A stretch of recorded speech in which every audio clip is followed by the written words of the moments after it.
அசாம் மாநிலத்தில் ராஜ்யசபா எம்பி பதவிக்கு பிரதமர் மன்மோகன் சிங் புதனன்று கவுஹாத்தியில் வேட்புமனு தாக்கல் செய்தார்.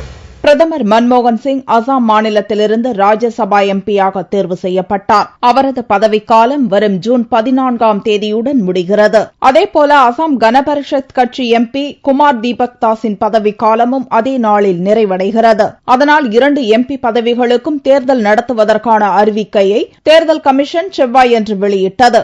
வேட்புமனு தாக்கல் செய்வதற்கான கடைசி தேதி மே 20 என்று அறிவிக்கப்பட்ட போதிலும் புதனன்று காலை பிரதமர் மன்மோகன் சிங் அசாம் தலைநகர் கவுஹாத்தி சென்றார். தலைமைச் செயலக வளாகத்தில் சட்டசபை செயலாளர் ஜி.பி. தாஸிடம் அவர் தனது வேட்பு மனுவை தாக்கல் செய்தார். காங்கிரஸ் பொதுச் செயலாளர் திக்விஜய் சிங், அசாம் முதல்வர் தருண் கோகாய் உள்ளிட்டோர் உடனிருந்தனர். 1991ஆம் ஆண்டிலிருந்து அசாம் மாநிலத்திலிருந்து 4 முறை ராஜ்யசபாவுக்கு தேர்வு செய்யப்பட்டுள்ள மன்மோகன் சிங் இப்போது 5வது முறையாக வேட்புமனு தாக்கல் செய்துள்ளார். மாநில எம்எல்ஏக்கள் தான் ஓட்டளித்து ராஜ்யசபா எம்பியை தேர்வு செய்வார்கள். 126 தொகுதிகளை கொண்ட அசாம் மாநிலத்தில் ஆளுங்கட்சியாக உள்ள காங்கிரசுக்கு 78 எம்எல்ஏக்களின் பலம் இருப்பதால் மன்மோகன் சிங் போட்டியின்றி தேர்வு செய்யப்படுவது உறுதியாகியுள்ளது. மீண்டும் ராஜ்யசபா எம்பியாக மன்மோகன் சிங் போட்டியிடுவதால் வரும் லோக்சபா பொதுத் தேர்தலில் அவரே காங்கிரஸ் கட்சியின் பிரதமர் வேட்பாளராக அறிவிக்கும் வாய்ப்புகள் இருப்பதாகவும் கருதப்படுகிறது.